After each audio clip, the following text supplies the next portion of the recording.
ay ca mi ngi noonu mbokk yi tey nag ñu ngi fii ci stade de Ngor ànd ak lu xew TV waaye nag fekk bu nañ daanaan man Messi laa koy tuddee ndax ci li muy yëngu macha allah Messi laa ko ciy woow muy Alaaji Sidi Diop ak nga xam ne macha allah ak Ramadan gi nii tey ma fekk ko ci stade bi Sidi dégg naa waa Fajarteel ñu ngi fubal ak bonjumaan yi ngi ñu teew mu nekk lu ma neex Sidi lan ngay wax ci seen match bi ak lan ngay waaj.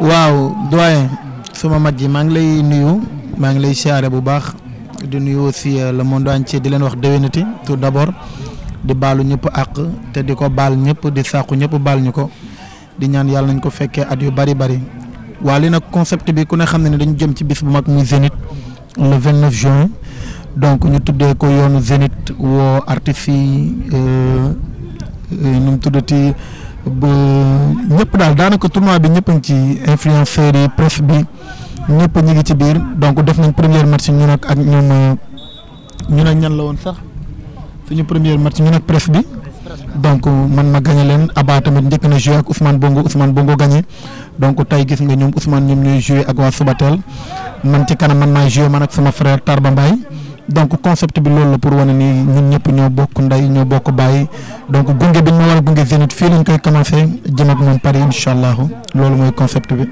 kon daal li waral concept bi yëpp mooy yoonu Zénith bi nga xam ne moom la ñu waajal tax nga daal di dajale xarit yi ak am di jàmm yi ngir ñu mën a àndandoo nag waajal li nga xam ne mooy yoonu Zénith. Sidi ban poste nga ba. waaw man 10 la man moom ci digg bi laay nekk rek di séddale. waaw man damay séddale rek. daal am yoonu Messi. barki Serigne Touba séddale rek. séddale maanaam jël ko dugg rek passe gauche passe droite passe bi jottalee rek ma jottali attaque bi. alhamdulilah noo dundee weeru koor. waaw weeru mbégte la xam nga boo nekkee 1 an 12 mois la 11 mois yëpp ngay lekk di naan suñ borom ne la benn weer rek laa bëgg nga tëju ci wan ñu xiif nga xamaale ci lu bari xam ne yow ndekete ni ngay xëyee suba ba ngoon doo lekk am na ñoo xam ne 1 an yëpp ñoom ñu ngi koy dund donc loolu suñu borom ay leçon la yoo xam ne nga ko ciy jàngat ba pare weer la boo xam ne weeru profité la li naan bonus boo dugalee 5000 am 15000 weer bi moom boo dugalee 15000 am 1 million ndax yërmande yàlla toll na noonu. donc ñu ciy ñaan yàlla xewal yàlla ibbil ñu ci buntu wërsëg yi yàlla xiir ñu ci boppam yàlla aar ñu yàlla sàmm ñu musal ñu ci cat musal ñu ci seytaane te defal ñu mu nekk koor goo xam ne moo dàq ci suñu koor yi. waaw mu doon koor goo xam ne moo dàq suñu koor yi waaye Sidi mu nga bàyyi noonu ndax yoonu Zénith jooju xam nga Zénith moom tuddee na ko Zénith moom Zénith laa ko tuddee te say nit nga dajale. lan lañ mën a xaar ci pause bi nga xam ne moom ngeen pause ci weeru koor yi tamit ci Sidi ci ay li nga tàmmal Sénégalais yi ci ay son yu neex ci ay octave yu kawe ak lan lañ mën a xaar ci après Ramadan bi la ci ay soirée ay son ak yeneen i yeneen. waaw man moom daanaka defuma pause ndax bu ma jógee fii léegi depuis weeru koor gi ba tey chaque jour maa ngi studio de 1h à 5h du matin chaque jour fa laay xëddee ñun ñu ngi répété di enregistré parce que dama war a génne sama album ak sama frère Matar Diop donc man maa ngi defuma pause. maa ngi liggéey chaque guddi donc di waajal Sénégalais yi album boo xam ne ñu ngi war a génn boo xam ne moom moo ñu war a gunge pour ñu dem Zénith donc chaque guddi man studio laay fanaan depuis une semaine chaque jour maa ngi studio di liggéey. waaw mu doon chaque jour maa ngi studio di liggéey parce que loolu la ñu tàmmal wax dëgg yàlla ci son yu neex ci ay mbir yu doy waar Sidi ñaata jour nga dog. non dogaguma ci benn. dogagu non ma ko ci àdduna. waaye ragaloo ko. koor moom kenn ñemewu ko métti na moom parce que waaye xëy rek war a añ. benn waay nee na koor li ci doyaar moom dañuy xëy rek sël mu dem.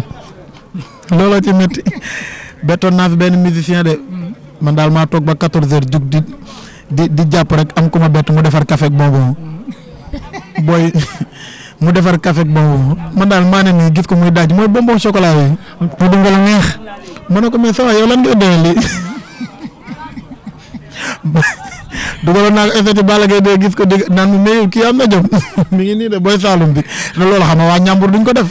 waa Ñambur ay noble lan xam nga Ñambur waa Ñambur duñ def duñ wóoru gàlle. xam nga kii moom daanaka fi mu dëkk dañuy ñëw bu Burkina doxaat 1000 kilomètres soo gaa di dëkk. non Kaolack nag non dégg naa Saloum dañ mën a wóoru gàlle am na sama benn grand frère bu fa dëkk Ibu Bambara ma koy nuyu bu baax a baax moo dàq wóoru gàlle ci àdduna Ousmane Ndour ñoom nu mu tuddati sama beneen mag gi Ousmane Nawel Moussa Diama ñoo añam akim ñoo dàq wóoru gàlle ci àdduna précis. en tout cas si di kontaan nañu xam naa ñu ngi lay xaar tamit après ci terrain bi ñu xool ba xam. mais bien sûr waaw tey man ak sama frère la foo mu duma ko. dégg naa aussi def nga ci football loo xam ne kenn defu ko doot nga ba doot ay camp nga ni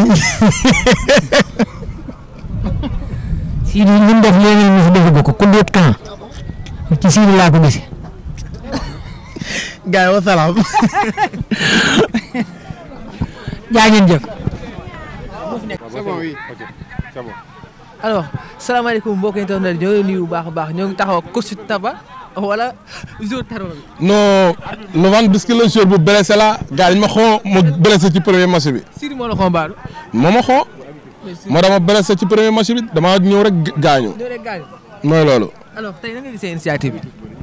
waaw kontaan ci bu baax a baax initiative bu nice la surtout ci weeru koor gi nga xamante ni am nañ temps bu baax a baax.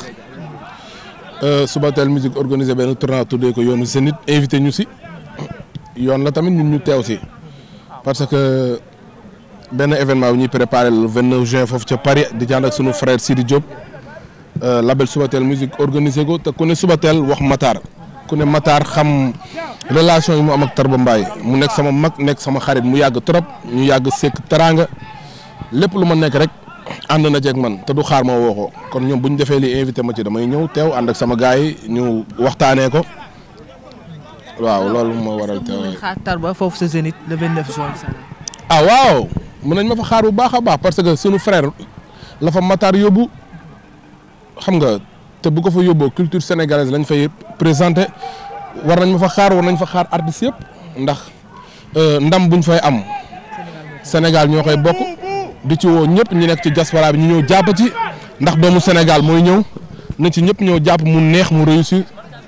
alors est-ce que dina nekk benn défi ñu gis Sidi Diop c'est la première fois muy tëgg foofu sa Zénith. waa défi la parce que salle bu mel ni Zénith du caaxaan salle mythique boo xamante ni surtout nekkul ci sa réew nekk bitim réew xam nga défi la pour moom mais mun naa nit aussi du défi ndax sénégalais ñi ngi partout dans le monde boo demee France. day mel ni yaa ngi Sénégal ndax sénégalais yi bëri nañ fa trop Italie noonu Espagne noonu Allemagne noonu te événement yu mel noonu fu nekk la sénégalais du jugee ndax dañ koy namm kon bokk ñu ngi ciy woo sénégalais yi nekk ci diaspora bi yëpp comme que défi la ñu ñëw daanal boobu défi bi. bëggee xéwal ak yërmande di baalu ñëpp àq ci weeru koor gi di leen wax ne dina yàgg dina neex avec le Baye Fall de la musique sénégalaise nice.